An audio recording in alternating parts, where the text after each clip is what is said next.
E aí pessoal, tudo bem? Bom, tava devendo um vídeo de Fórmula 1, já faz tempo que eu não gravo um.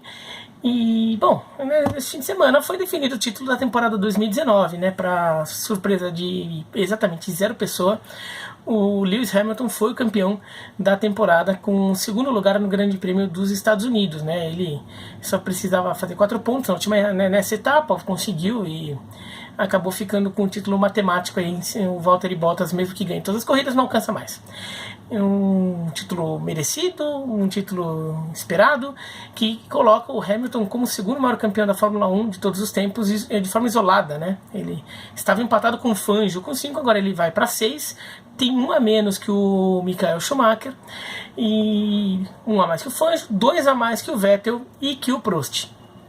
E aí, o amigo Vitor Martins, diretor do Grande Prêmio e comentarista de automobilismo dos canais ESPN, já fez até uma brincadeira com o Renan do Couto também, colega de ESPN lá no programa Limite, de fazer um ranking dos maiores pilotos de todos os tempos. E o Vitor colocou o Hamilton como o maior de todos os tempos já. Né? E o André Galvão, também colega da Rede de Talentos, também colocou o Hamilton como um dos maiores de todos os tempos. E daí isso causando polêmica, porque se a gente tem gente que acha que no futebol as pessoas são saudosistas às vezes, porque na época do Garrincha, na época do Pelé, na época do Leônidas, na época do Friedrich, na época de sei lá quem, era diferente, não era assim, era assado, na época do Ronaldo Fenômeno, do Romário, sei lá o quê. No automobilismo as pessoas são muito mais, né? Então, até porque as mudanças tecnológicas muitas vezes fizeram as pessoas verem uma certa deterioração do espírito do automobilismo. Então, sobretudo na Fórmula 1, que é a categoria de mais alta tecnologia, então é a categoria em que a tecnologia se desenvolve mais. E no final das contas, qual que é o lugar do Hamilton, né? Eu não gosto muito de chegar e decretar muito o lugar de um atleta na história antes de encerrar a carreira ou quando ela não esteja bem perto do fim, né? Eu até já falei do Messi, eu falei que o Messi já teria passado o Maradona, mas é uma posição que ele ainda pode perder de novo. Se o fim de carreira dele acontecer em certas circunstâncias aí, ele pode ficar menor que o Maradona no final das contas. Ainda tem alguns anos de carreira do Messi aí para acontecer, Cristiano Ronaldo também, mas eles já estão aí numa fase mais avançada da carreira, pelo menos em teoria, pela idade deles.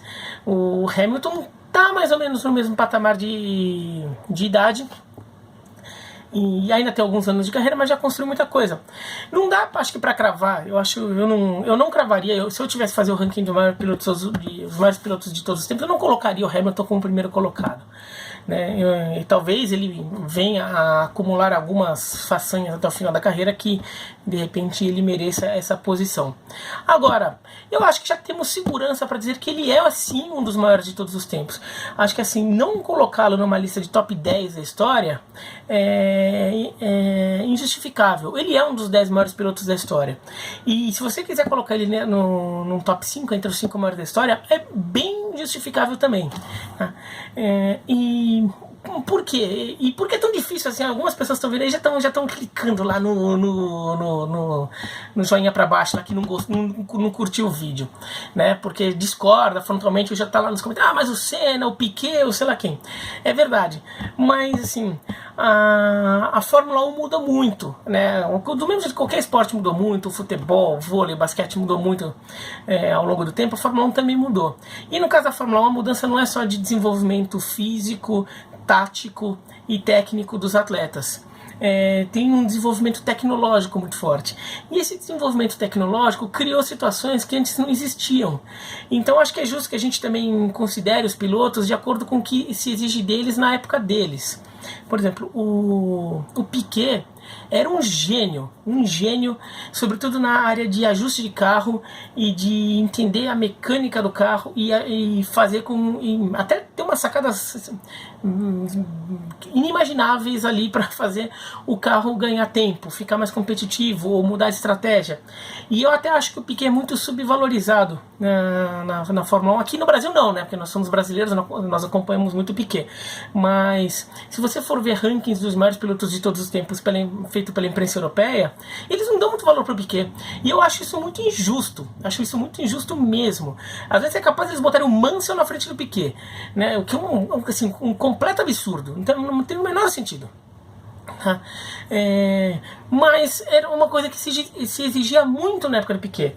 O Piquet pega o período em que a Fórmula 1 tem o auge dos motores turbo, em que a mecânica do carro de Fórmula 1, a aerodinâmica, aliás, não era tão desenvolvida, o motor era muito importante, então saber ajustar o motor era fundamental, e os carros quebravam muito, então saber poupar o carro ao longo da corrida e também saber fazer ajustes nesse carro para que o carro conseguisse ter mais durabilidade era uma virtude muito importante do piloto. Era uma coisa que era muito exigido dele. O Niki Lauda também era um piloto um pouco mais dessa escola, né? O Senna, por exemplo, ele já pega uma época que ele pega um pouco dos motores turbo. O primeiro título dele em 88 é com motor turbo, mas depois ele já pega o fim, né? O banimento dos motores turbo a partir de 89, e aí tem um desenvolvimento maior da aerodinâmica. Mas assim, o Senna ele percebe que o arrojo e a velocidade passa a ser muito importante, por exemplo, ter um bom lugar no grid, porque os carros começam a quebrar menos, dar menos problemas, então ganhar posições se torna um pouco mais difícil, né? Então os carros começam a ser mais confiáveis, terminar mais corridas, e então você tinha que realmente estar com muita velocidade em pista. O Senna tinha um ritmo de prova muito forte. O Prost era um piloto muito interessante aí no contexto geral da Fórmula 1, porque ele pega esses dois momentos com muita força, né? Esse momento que o Piquet pegou e depois o que o Senna pegou. Ele não é... O Prost ele foi muito rival do Piquet no começo da carreira e do Senna no final. E o Prost ele se ajustou muito bem, ele soube fazer muito bem a transição de estilos. Um problema do Prost que eu acho que não pode ser esquecido é como ele corria muito mal na chuva. Isso era uma habilidade que é importante para qualquer piloto em qualquer momento da história da Fórmula 1, e o Prost tinha zero, né? Se fosse o FIFA, né, o videogame, né, o FIFA ou PES de Fórmula 1 lá, ele tinha uma estrelinha só, um pontinho lá de força nessa questão de correr na chuva. Ele era muito ruim na chuva mesmo, e isso tem que ser considerado. Se for pegar pilotos mais antigos, vai pegar mais ainda a exigência de, por exemplo, fazer o carro durar mais, ou de saber a mecânica do carro, de repente conhecer ter uma capacidade boa de encontrar atalhos na pista, né, formas de explorar a pista para reduzir tempo em certas curvas, em certas retomadas, nas retas, ou achar pontos de ultrapassagem. Cada época tem a sua. O mundo de hoje, né, a Fórmula 1 do século XXI já é diferente. Os carros quebram muito pouco, é muito ruim de ultrapassar, né, por causa do desenvolvimento da aerodinâmica.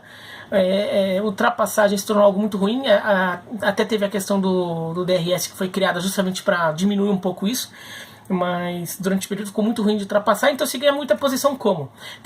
Se ganha a corrida, tendo uma boa posição no grid, depois tendo um ritmo de prova muito forte, para que você ganhasse posição nos boxes. Então na estratégia de boxe, parando na volta certa e tendo um ritmo de volta muito bom pouco antes de ir aos boxes, ou logo que sai dos boxes, passou a ser algo muito importante, muito mais importante do que era antigamente. Ainda mais porque as paradas se tornaram obrigatórias. Até os anos 90 era comum o piloto fazer uma prova inteira sem fazer uma parada, né? Os carros não paravam, o pneu não deteriorava do jeito que passou a deteriorar, né? Então saber explorar o pneu se tornou muito importante.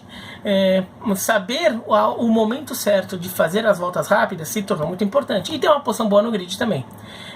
O Schumacher, por exemplo, foi um mestre nisso. Ele foi um mestre nisso já no final dos anos 90, e na segunda metade dos anos 90, e no grande período do auge dele, ele ganhava muita posição no box. E também outra coisa que se torna importante é saber até onde um piloto tem influência nisso. se cercar de profissionais, dos profissionais adequados para fazer com que todo o time funcione. A Fórmula 1, muita gente, quem é muito do meio da Fórmula 1 fala que a Fórmula 1 não é um esporte individual, é um esporte coletivo, porque todo mundo ali está trabalhando para o carro funcionar tudo, não é como um jogo de tênis ou numa corrida de atletismo que o atleta simplesmente vai lá e faz, né? Na Fórmula 1 tem os mecânicos que trocam pneu, que ajustam o carro, tem o projetista, tudo aquilo lá, cada equipe tem a sua, né? E então se cercar também dos profissionais e ter um bom entrosamento para fazer com que as estratégias funcionem, para que o carro tenha os profissionais mais adequados para torná-lo mais competitivo possível. Isso o Schumacher era muito bom, por exemplo. E o Hamilton tem muitas dessas virtudes também. Na Fórmula 1 de hoje, isso o Schumacher não pega tanto. O Schumacher pega uma época que tem muito reabastecimento também, né? Sem o reabastecimento, as paradas de boxe se tornaram muito importantes na questão do pneu. E o pneu de hoje, hoje até melhorou, né? Há uns anos que a Pirelli até foi encomendada um pneu que, nossa, virava... No final dele parecia borracha escolar, assim, de tão deteriorado que ele ficava, né? Porque era pro pneu ficar horroroso para forçar o cara a parar. Então as corridas passaram a ter até 3 paradas por prova, tudo. Hoje já diminuiu um pouco, mas você é obrigado a parar pelo menos uma vez no box. Você tem que usar 2 tipos de pneus diferentes na mesma prova e às vezes até para 3, até para 2. Então ter 3 stints, 2 ou 3 stints na mesma prova. Então saber fazer com que o seu pneu seja competitivo por mais tempo, em que você consiga fazer tempos razoáveis, mesmo quando ele já está mais deteriorado, é bom, é muito importante, porque você evita que aquele momento em que seu pneu já tem muitas voltas nas costas, que os outros pilotos que estão com o pneu novinho comecem a chegar em você ou abrir grande vantagem, se já estiverem na frente. E nisso o Hamilton é muito bom. Ele é espetacular ali, claro que ajuda que o carro da Mercedes tem um bom casamento com o pneu duro da Fórmula 1 de hoje, mas é impressionante como o Hamilton, quando tudo indica que ele tem que parar uma vez a mais no box, porque senão o carro não vai aguentar, senão ele vai ficando muito mal e quem vier atrás vai atropelar ele consegue segurar o pneu. Ele fica reclamando lá no rádio, mas ele segura o carro. Ele depois tira umas 2, 3 voltas competitivas ali com um tempo razoável e que acaba desencorajando qualquer aproximação, qualquer ataque final do seu perseguidor. E ele é muito bom nisso. Ele é muito bom em conseguir ter tempos rápidos sem deteriorar os seus pneus a ponto de eles ficarem impraticáveis. Além disso, ele é um piloto muito rápido em treino quando precisa, então ele consegue muitas poles. Ele é um piloto muito ousado quando precisa atacar para fazer ultrapassagens. Ele faz quando tem possibilidade, ainda que nessa temporada o motor da Mercedes não seja tão bom quanto o da Ferrari.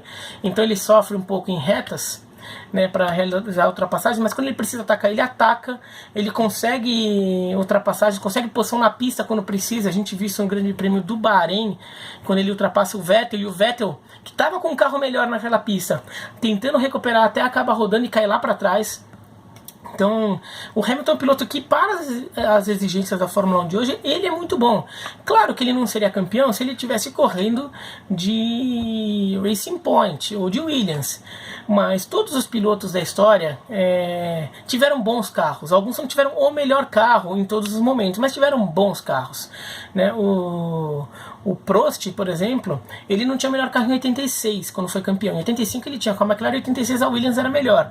Só que a Williams teve a disputa do Mansell com o Piquet, acabaram os dois compartilhando pontos, e o Prost, que não tinha um carro tão pior, mas ele não era tão competitivo, quietinho conseguiu abocanhar o título.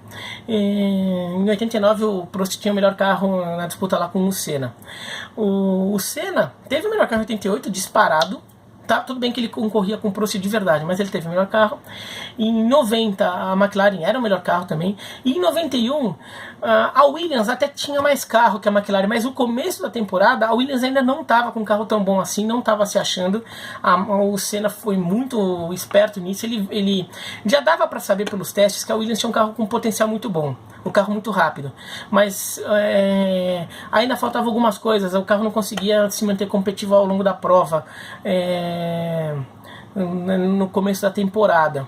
Então o Senna aproveitou muito bem, ganhou as 4 primeiras provas daquele ano, abriu uma vantagem, depois conseguiu administrar, passou um sustinho lá, e no final a McLaren acertou um pouco a mão, e na reta final, nas últimas provas, a McLaren voltou a equilibrar com a Williams. Então assim, não é que também era um carro tão pior assim, porque com um carro muito pior você simplesmente não ganha um título. Talvez assim, 82, o Keke Rosberg foi campeão com um carro muito pior que a Ferrari. Só que daí a Ferrari tinha 2 pilotos, o Gilles Villeneuve e o Didier Pironi. O Villeneuve morreu no começo da temporada num acidente, e depois ao longo da temporada o Pironi teve um acidente que ele quebrou as 2 pernas e não pôde terminar a temporada. Então a Ferrari teve que usar 4 pilotos na temporada. Então daí assim, a pontuação de cada um deles ficou mais baixa. Mesmo assim, o Pironi foi vice-campeão naquele ano. Então é um caso extremo. Com um carro muito pior na Fórmula 1 você nunca vai ser campeão. Então também é um pouco assim, mas só porque a Mercedes é muito boa, tudo. A Mercedes desse ano, por exemplo, sobretudo na segunda metade da temporada, não era tão superior assim à Ferrari. Em algumas pistas, inclusive, ela era inferior, e o Hamilton conseguiu vencer em pistas em que a Ferrari era superior à Mercedes. Por quê? Porque ele soube atacar na hora certa, ele soube fazer com que os pneus durassem, então quando tudo indicava que ele fosse parar uma vez a mais no box, ele conseguiu segurar o carro na pista e ganhou, como no Grande Prêmio do México. Então o Hamilton tem muito mérito sim para as exigências da Fórmula 1 de hoje. Ele é um piloto espetacular, e então se a gente fizer o ajuste do que é a Fórmula 1 naquele momento, ele está entre os maiores da história sim. A posição dele nesse ranking vai depender ainda do que ele faz até o final da carreira, mas se digamos que a carreira terminasse agora, ele faz que nem o Nico Rosberg, que do nada anuncia a aposentadoria. Do nada ele anuncia a aposentadoria, eu tô fora, não quero mais, cansei, quero fazer outra coisa da vida. Ele já tem um lugar ali entre os top 10 e talvez entre os top 5 da história. Não soa, vendo hoje, tão romântico quanto falar no Prost, no Jim Clark, no Jack Stewart, no Senna, no Schumacher, no Piquet, no Emerson, mas ele é sim um piloto fora de série, e a gente podia, quem gosta de Fórmula 1, podia aproveitar um pouco isso, entendeu? Curtir um pouco algumas façanhas que ele faz na pista. O Vettel também, que é um grande piloto, até acho que o Vettel deu uma caída nos últimos anos, fez umas bobagens, mas às vezes ele ainda tira uns coelhos da cartola, ele mostra ainda que é um grande piloto. Eu acho que ele não está num status tão alto assim na história quanto o Hamilton, mas é um grande piloto também. Aproveitar o que o Leclerc e o Verstappen têm feito também, em vez de ficar só reclamando que a Fórmula 1 de hoje é chata, porque a Fórmula 1 de hoje não é tão chata assim quanto já foi de um tempo atrás, tá? A gente já teve temporadas com corridas muito mais previsíveis e monótonas do que a gente tem tido, tá bom? Mas é isso, então eu imagino que muita gente vai discordar de mim, então escreve aqui nos comentários, mas não precisa xingar, não precisa, eu não xinguei ninguém aqui, então não precisa xingar de volta, tá? Mas pode discordar. Discordar faz parte da conversa, tá? A gente só conversa porque às vezes discorda e entra aí no debate, tá? Pode discordar à vontade, dá um joinha se gostaram do vídeo, dá um se não gostaram do vídeo, se inscreva no canal, clique no sininho, e é isso aí, tá bom? Um abraço e até mais.